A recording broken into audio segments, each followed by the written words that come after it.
शवाल का चांद देखने के लिए मरकजी रोयत हिलाल कमेटी का इजलास कुछ देर में इस्लामाबाद में होगा। महकमा मौसमियात के मुताबिक ईद उल फितर का चांद नजर आने का कवी इम्कान। नजर आने के लिए चांद की उम्र भी पूरी हो गई। यूसुफ रजा गिलानी बिला मुकाबला चेयरमैन, जबकि Saidal Khan Nasir deputy chairman senate मुंतखब। PTI की जानिब से इंतखाबी अमल का बाइकआउट किया गया।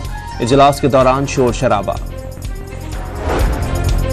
न्यूजीलैंड के खिलाफ कौमी T20 स्क्वाड का ऐलान। बाबर आजम कप्तान मुकर्रर। उस्मान खान और इरफान नियाजी पहली बार टीम का हिस्सा बन गए।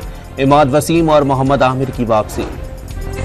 और स्टॉक एक्सचेंज में तेजी के नए रिकॉर्ड। 100 इंडेक्स 694 पॉइंट्स इजाफे से 70,314 पॉइंट्स की रिकॉर्ड सतह पर बंद हुआ।